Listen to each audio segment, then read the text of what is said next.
1964 NSS high school ചാലപ്പുഴയിൽ നിന്ന് പാസ്സായതിനു ശേഷം തിരുവല്ല മർത്തോമ കോളേജിൽ ഞാൻ എക്കണോമിക്സ് ആൻഡ് ഹിസ്റ്ററിക്ക് അവിടെ ചേർന്നു.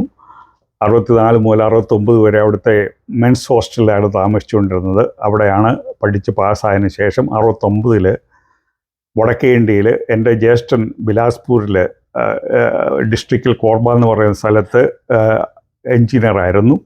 അദ്ദേഹം എന്നെ അവിടെ കൊണ്ടുപോയി. അങ്ങനെ ബിലാസ്പൂർ എന്ന സ്ഥലത്ത് എന്നെ അവിടെ മാസ്റ്റേഴ്സിന് അവിടെ എക്കണോമിക്സിന് അവിടെ ചേർത്തു. 2 കൊല്ലം മാസ്റ്റേഴ്സ് കഴിഞ്ഞ് പിന്നെ 3 കൊല്ലം LLB MES കോളേജിൽ നിന്ന് LLB കഴിഞ്ഞു. അപ്പോൾ അവിടെ പഠിച്ചുകൊണ്ടിരിക്കുന്ന വടക്കേണ്ടി ചെന്ന് വേറൊരു പ്ലാനറ്റിൽ പോയല്ല, കേരളത്തിൽ നിന്ന് അവിടെ പോയി വളരെ അവിടുത്തെ ചൂടും തണുപ്പും എല്ലാം വ്യത്യാസമായിട്ട് വളരെ പ്രതിസന്ധികൾ നേരിട്ടു. അവിടെ ഒരു ഹോട്ടലിലാണ് താമസിച്ചത്. അവിടെ ഫുഡും എല്ലാം അവിടുന്ന് തന്നെ കിട്ടുമായിരുന്നു. അതിനൊന്നും പ്രയാസമൊന്നുമില്ലായിരുന്നു. എന്നാൽ കാലാവസ്ഥയും അവിടുത്തെ രീതിയും എല്ലാം വ്യത്യസ്തമായിട്ട് പല പ്രതിബന്ധങ്ങളുണ്ടായിരുന്നു.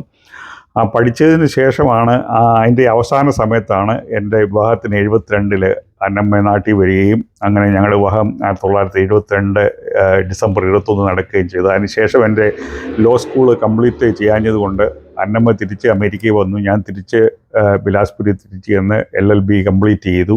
അതിനുശേഷമാണ് 73 ജൂണിൽ ഞാൻ അമേരിക്കയിൽ വരുന്നത്. ഇന്ത്യയിൽ ഞാൻ ജോലി ചെയ്തിട്ടില്ല, മുഴുവൻ പഠിക്കുകയായിരുന്നു. 5 കൊല്ലം മർത്തോമ കോളേജിൽ, അതിനുശേഷം 2 കൊല്ലം മാസ്റ്റർ ഓഫ് എക്കണോമിക്സ്, 3 കൊല്ലം LLB.